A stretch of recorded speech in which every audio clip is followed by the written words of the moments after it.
विटी असेल, त्याच्यानंतर दादर असेल, ठाणे असेल, ही महत्त्वाची स्टेशन आहेत. मोदी साहेबांनी इथे राऊंड मारला तर आम्हाला एक उत्तम रेल्वे स्टेशन मिळेल, कारण ह्या रेल्वे स्टेशनची अतिशय वाईट परिस्थिती आहे. इथल्या बाथरूमची परिस्थिती वाईट आहे, इथल्या प्लॅटफॉर्मची परिस्थिती वाईट आहे, स्टेअरकेजची परिस्थिती वाईट आहे.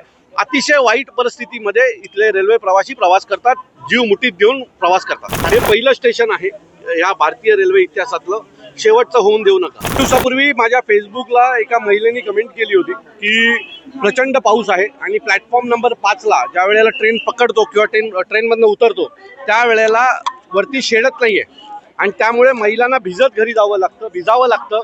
ट्रेन छत्री उघडू शकत नाही कारण प्रचंड गर्दी असते आणि छत्री उघडली तर भांडणं होतात.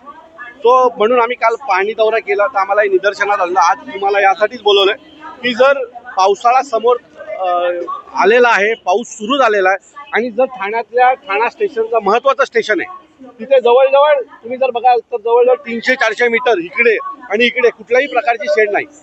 5 नंबर स्टेशन प्लॅटफॉर्म हा अतिशय महत्त्वाचा प्लॅटफॉर्म आहे आणि त्या प्लॅटफॉर्मवर अनेक महत्त्वाच्या ट्रेन थांबतात आणि अशा ठिकाणी जर ही परिस्थिती असेल तर मला असं वाटतं की हे दुर्भाग्यपूर्ण आहे. अधिकाऱ्यांनी याच्याकडे लक्ष दिलं पाहिजे. तीच परिस्थिती नाही आहे. तुम्ही प्लॅटफॉर्म नंबर 1ला जा, 2ला जा, वरचे सगळे पत्रे तुटलेले आहेत आणि पाणी धबाधबा पाणी खाली गळतंय, लोक भिजतायत, पण ना इलाजाने कोणाकडे जाऊन तक्रार करावी हीच लोकांना माहीत नाही आहे. अनेक लोकांनी प्रशासनाकडे तक्रार केली परंतु त्याचे कुठल्याही प्रकारचा रिझल्ट आलेला नाही.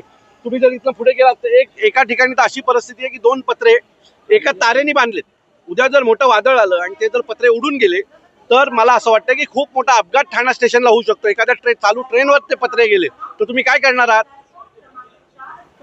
सो हे सगळ्या गोष्टी निदर्शनात आणण्यासाठी आज महाराष्ट्र नवनिर्माण सेनेचं हे आंदोलन आहे. जर पुढच्या 4 दिवसात यात कुठल्याही प्रकारचा बदल झाला नाही तर महाराष्ट्र नवनिर्माण सेना या सगळ्याच्या विरोधात तीव्र आंदोलन उभं करेल. जर खासदारांनी सांगून जर तुम्हाला काम करायचं नसेल, जर वरिष्ठ मंत्र्यांनी सांगून तुम्हाला जर काम करायचं नसेल तर अशा सगळ्यांना चोप दिला पाहिजे असं मला वाटतं.